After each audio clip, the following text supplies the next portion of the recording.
Welcome to this channel. आइए शुरू करते हैं आज का वीडियो। इस वीडियो में हम लोग देखेंगे भौतिकी को स्टार्ट कर रहे हैं आज से हम लोग, लेकिन भौतिकी में टोटल हम लोग को 16 चैप्टर पढ़ने हैं। बट हम शुरू कर रहे हैं ऑप्टिक्स से। ऑप्टिक्स हमारा ये चैप्टर नंबर 9 होगा, तो आप यहाँ पे लिख सकते हैं चैप्टर 9। ठीक है, 1 से 8 तक हम लोग एक बार जब हम लोग 9 से लेके 16 तक कंप्लीट कर देंगे, तब हम लोग चैप्टर 1 से लेके 8 तक पढ़ेंगे। तो सबसे पहले हम फिजिक्स का जो हम लोग का ऑप्टिक्स का सेक्शन है उसे मैं शुरू कर रहा हूँ।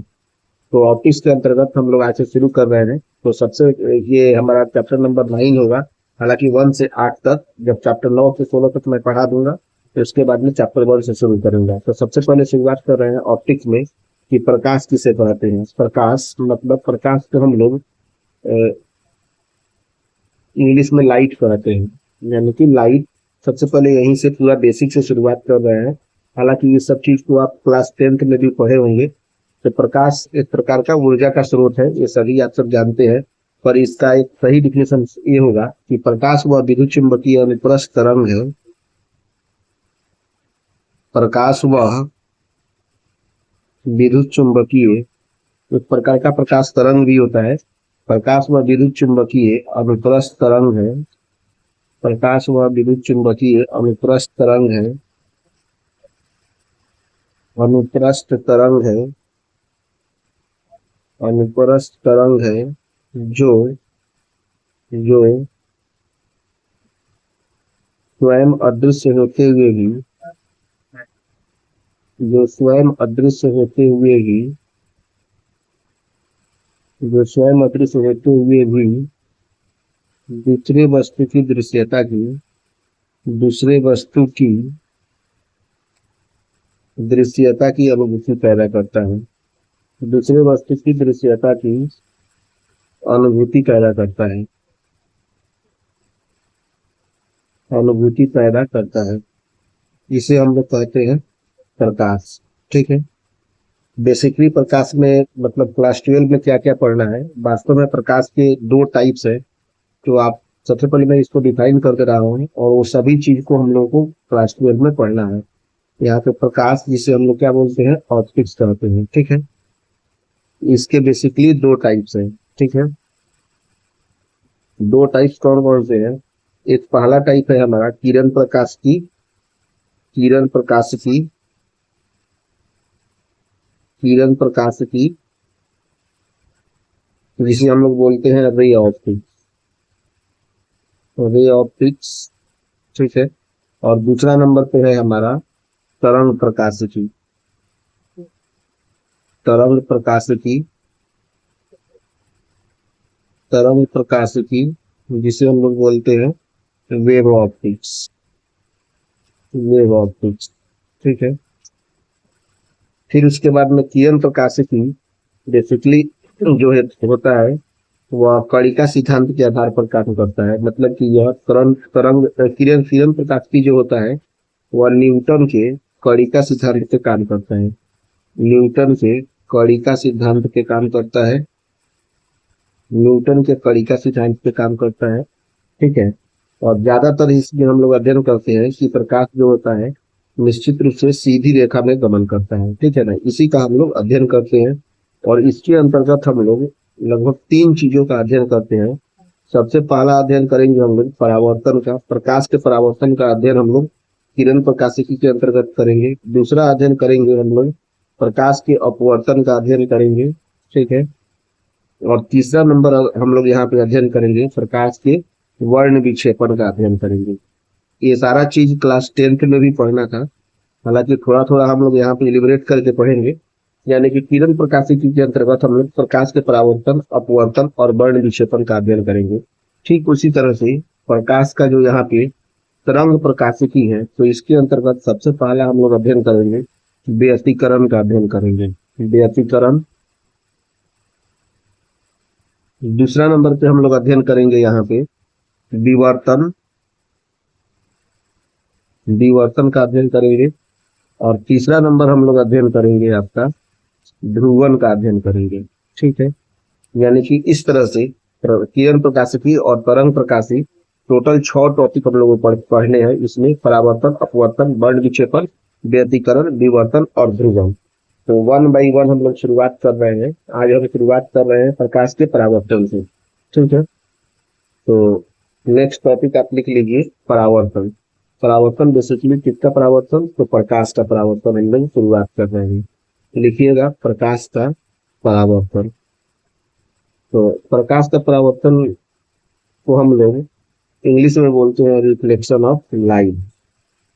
Reflection of light, reflection of light कहते किसे है प्रकाश का परावर्तन?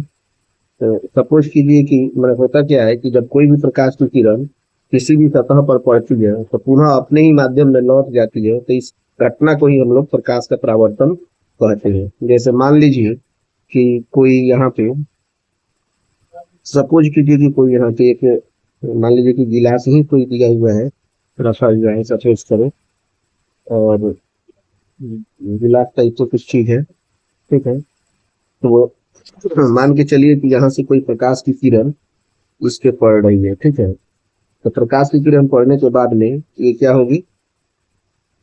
एक परावर्तित होगी। ठीक, इसके समानांतर में एक और प्रकाश की किरण आ रही है, तो निश्चित रूप से क्या होगी? ये भी परावर्तित होगी।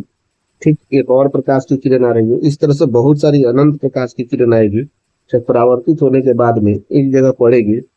और सपोज कीजिए कि यहाँ पे हमारा, हम इसे देख पा रहे हैं। ठीक है, तो देखने के क्रम में, तो यानी कि प्रकाश किसी भी माध्यम से आ रही है, पुनः अपने ही माध्यम में लौट आ रही है, इस घटना को ही हम लोग क्या कहते हैं? प्रकाश का परावर्तन। मतलब क्या लिखेंगे कि प्रकाश का परावर्तन, तो सबसे पहले क्या लिखेंगे? प्रकाश के किसी सतह पर टकराने, प्रकाश के किसी सतह पर टकराने, प्रकाश के किसी सतह पर टकराने, प्रकाश के किसी सतह पर टकराने एवं एवं पुनः उसी माध्यम में, एवं पुनः उसी माध्यम में, एवं पुनः उसी माध्यम में लौट जाने की घटना को, लौट जाने की घटना को, लौट जाने की घटना को प्रकाश का परावर्तन कहते हैं। प्रकाश का परावर्तन कहते हैं।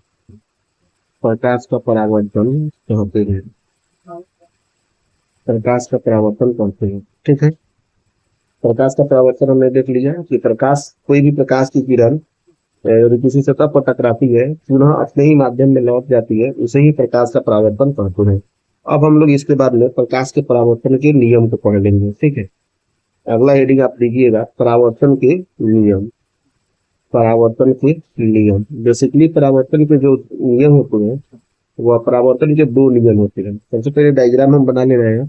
सपोज कीजिए कि यहाँ पे कोई एक समतल दर्पण है, और यहाँ से कोई एक हम लोग अभिलंब मान लेते हैं कि डाला हुआ है, और इस अवलंब से मतलब प्रकाश की इस सतह पर कोई, मान लीजिए कि प्रकाश की किरण इस सतह पे पड़ रही है, सपोज कीजिए यहाँ पे, तो प्रकाश की किरण पड़ने के बाद में सीधे ये उसी एंगल से लौट जाती है अपने माध्यम में, तो इसी को हम लोग प्रकाश का परावर्तन कहते हैं।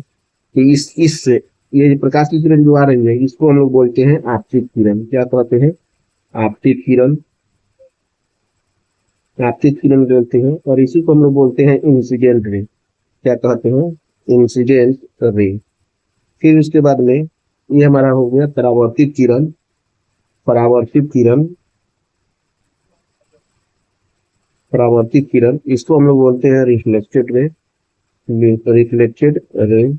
ठीक है, ये आपतित किरण, और ये हो गया हमारा लंब। लंब को हम लोग बोलते हैं क्या? नॉर्मल बोलते हैं। ठीक है, यानी कि आपतित किरण और अभिलंब के बीच में जो कोण बनता है उसको हम लोग आपतन कोण बोलते हैं, और परावर्तित किरण और अभिलंब के बीच में जो कोण बनता है उसको हम लोग परावर्तन कोण बोलते हैं। ठीक है ना? तो नियम क्या होता है कि इसका नियम में सबसे पहला नियम क्या है कि आपतित किरण और अभिलंब और परावर्तित किरण तीनों क्या होता है? एक ही तल में होता है।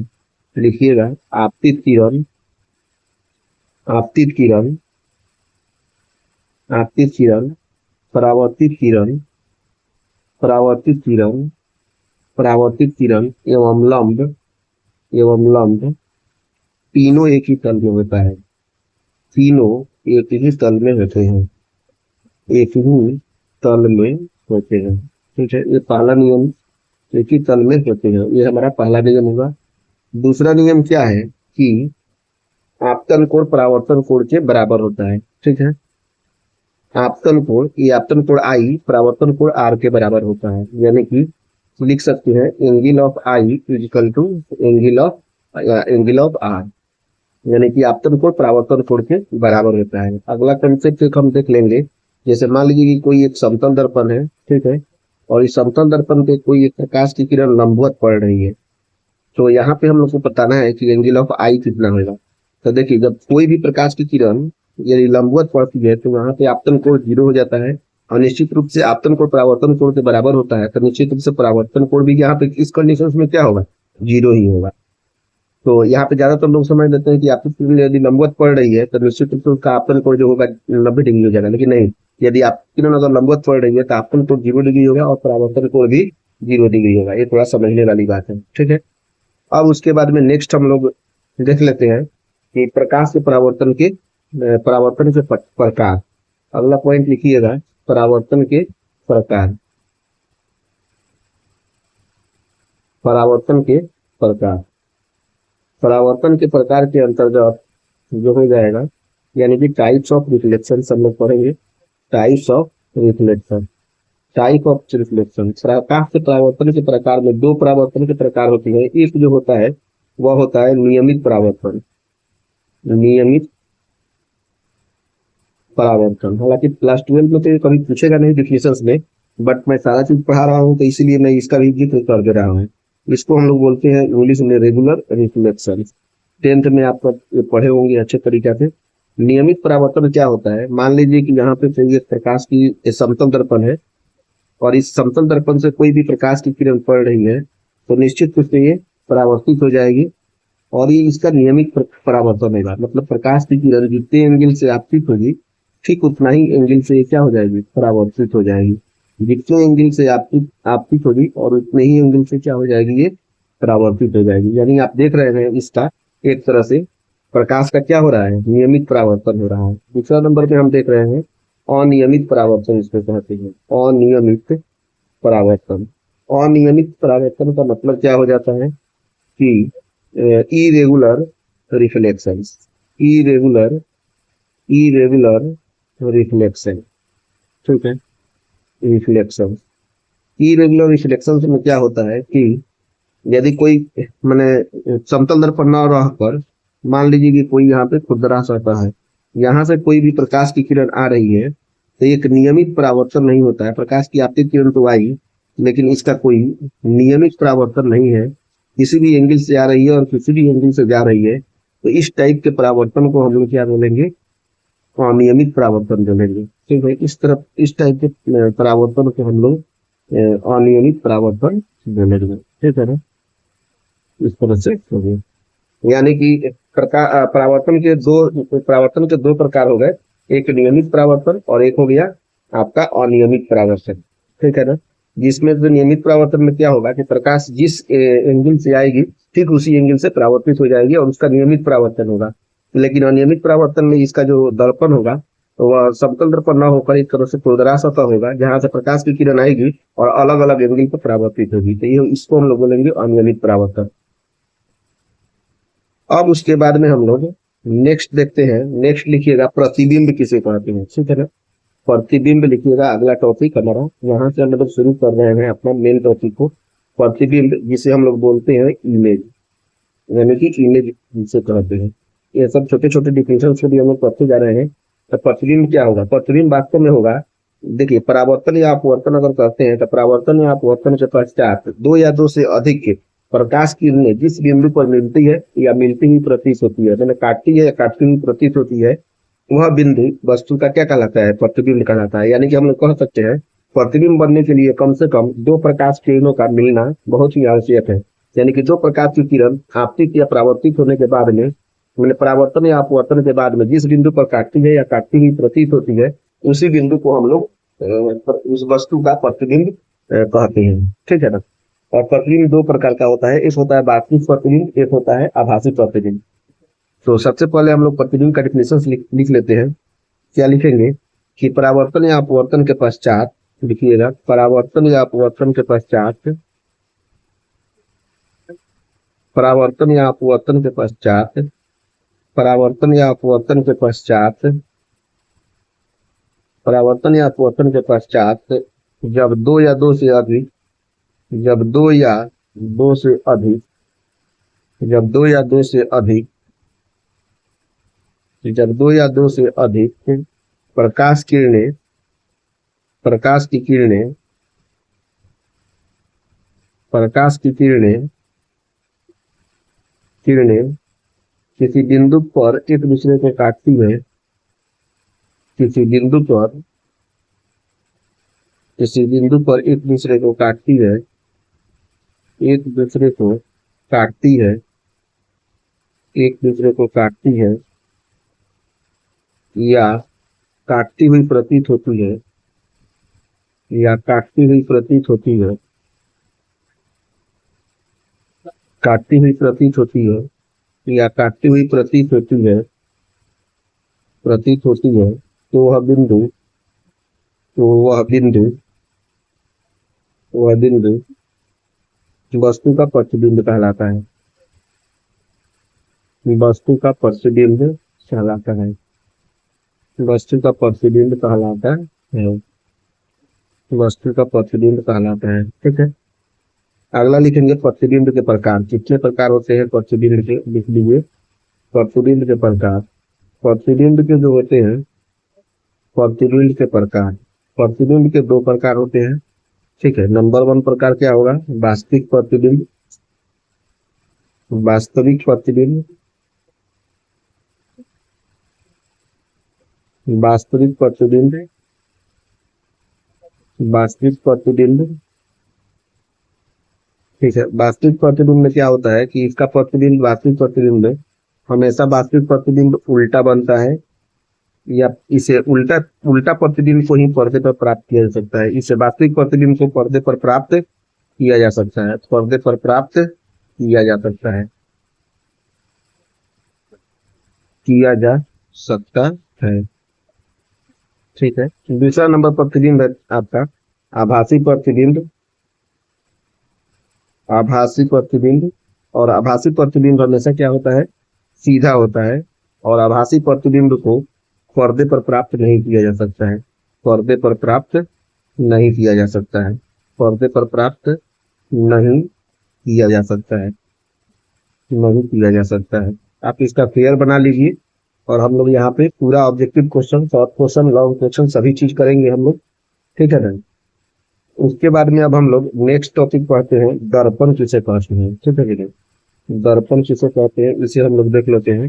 दर्पण को बेसिकली हम लोग क्या कहते हैं, मिरर, मिरर से डिनोट करते हैं दर्पण को। तो वास्तव में दर्पण क्या होता है, देखिए, दर्पण एक प्रकार का सतह है, मतलब कि जो अपने अपने से होकर लगभग 100% प्रकाश का परावर्तन कर देता है। देखिए, परावर्तन तो हम लोग भी करते हैं, जैसे किसी वस्तु पर, किसी शरीर पर, किसी भी पार्टिकल पे कोई भी प्रकाश की किरण पड़ती है तो वह प्रकाश की किरण को परावर्तित करती है, लेकिन 100% तो नहीं करती है। यदि यदि ऐसा रहता है, खाली हम बोलते हैं कि जो वैसा वस्तु, वैसा पदार्थ जो प्रकाश की किरण को परावर्तन करता है वह दर्पण है, तो निश्चित रूप से हमारा शरीर भी दर्पण हो जाता है, लेकिन ऐसा तो होता नहीं है। तो दर्पण क्या होगा, जो लगभग 100% प्रकाश की किरण को परावर्तित कर देता है, जिसे हम लोग दर्पण कहते हैं। तो दर्पण का डिफिनेशन सिंपल क्या हो जाएगा कि जो लगभग 100%, पूरा तरह से वो भी नहीं कर पाएगा, बट लगभग 100% प्रकाश का परावर्तन कर दे, प्रकाश का परावर्तन कर दे, परावर्तन कर दे, परावर्तन कर दे, उसे हम लोग क्या कहेंगे, दर्पण कहेंगे। अब लिखेंगे नेक्स्ट हम लोग दर्पण के प्रकार, दर्पण के प्रकार। दर्पण के प्रकार में सबसे पहले हम लोग लिखेंगे दर्पण के प्रकार, यानी कि types of mirror. Types of mirror में सबसे पहला टाइप्स होगा आपका 1 नंबर में क्या होगा, समतल दर्पण। और समतल दर्पण को ही हम लोग क्या बोलते हैं, समतल दर्पण को डिनोट करते हैं या बोलते हैं हम लोग प्लेन मिरर से, प्लेन मिरर, प्लेन मिरर।